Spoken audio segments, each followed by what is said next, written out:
Hello and welcome back to Creative Pet Keeping. In today's video, we're going to see the spawn attempt between a raspberry and the koi female from the 2018 spawn.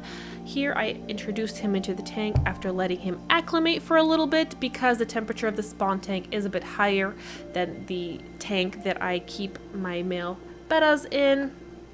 The spawn tank is actually about 82 degrees, so it's pretty toasty, and I like to give the male some time to get familiar with the tank because fish are always very curious when they get released into a new tank, so it's kind of nice to give them some time to get a little acclimated, get comfortable, explore a little, make friends with snails, as in this case that is a Malaysian trumpet snail, by the way.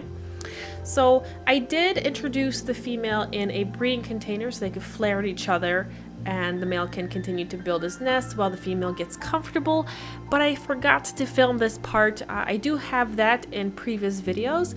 I have a couple spawning videos actually, so if you're interested in watching bettas spawn, I've had some successes and some fails, and I think every video is a little different because each pair has their own, I guess, spawning adventure or spawning style. So I think I might actually make a spawning playlist for those that might just be interested.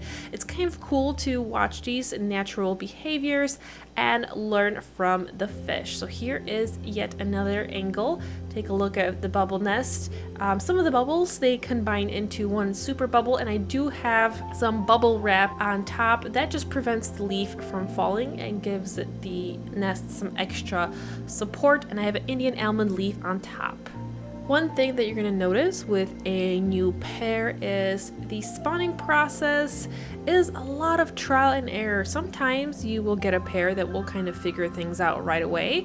Sometimes you're going to get a pair that will make a lot of mistakes, like in the case of poor Arnold. R.I.P. He didn't know how to spawn and made some really funny things. Actually, his spawning videos are actually quite funny.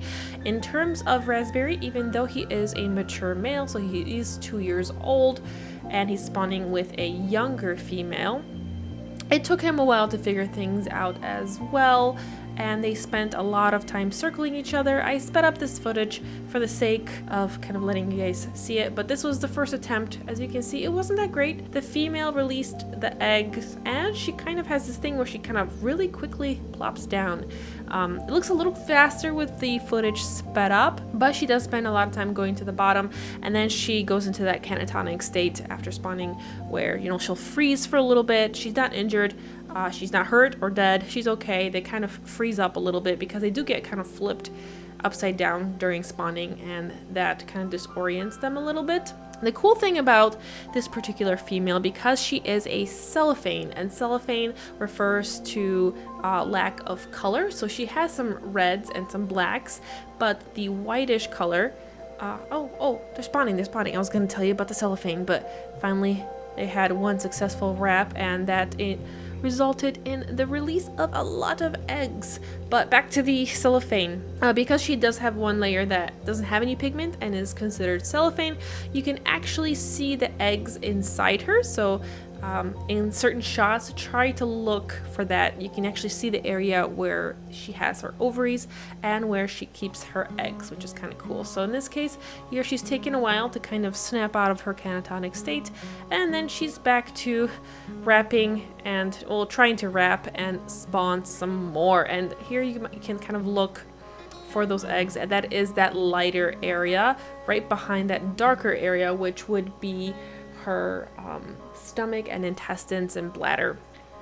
Now, the reason why I chose this particular pair was because Raspberry, even though he is a fish that marbled and now has a lot of iridescent on his scales, which I kind of don't want to breed for, I want to breed iridescence out, he has proven to be a healthy male. So his form is, it's okay. It's not really great, but he is a male. Oh, he's cuddling now. Look at this. Every time I try to tell you something cool, something happens. Actually, well, not really cuddling. They just fell down after the female released eggs. You can actually see her releasing more eggs as she's laying there, and she kind of plopped over, and the male kind of snaps out of it first, and then he starts to collect the eggs. But I was saying, I wanted to breed a healthy, proven healthy male to a fish from my original koi line to try to improve the health of the koi line, because I did notice that the most recent and some of the previous generations were starting to show some health issues, which really concerned me. So I thought outcrossing would be a good idea. Now, because Raspberry is actually a marble, and he used to actually be a koi before he fully marbled and changed his color, I figured, hey, you know, this might work out. Let's see what this turns into. Now, another interesting thing is if you pay close attention to the female, you will notice that as she's picking up eggs, she's dropping more eggs, which is kind of problematic because eggs that she is dropping after she wrapped are for sure going to be unfertilized eggs, and because it was their first time spawning and they're figuring out how to wrap, I theorized that all of the eggs were improperly fertilized, because later on, spoiler alert, the male ate the rest of the eggs. Now, sometimes males can become egg eaters, or they will eat unfertilized eggs. So sometimes it's better to kind of give a pair another chance to see what happens. If you have a male that's consistently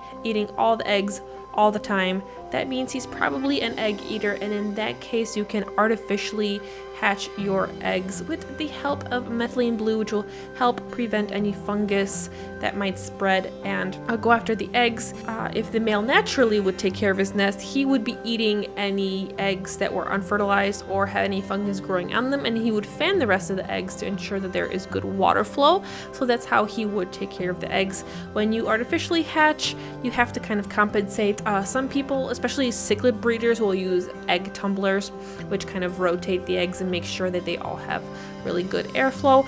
I've never seen betta breeders use egg tumblers. Maybe someone might have, but it would be kind of something interesting to try out to possibly artificially hatch betta eggs.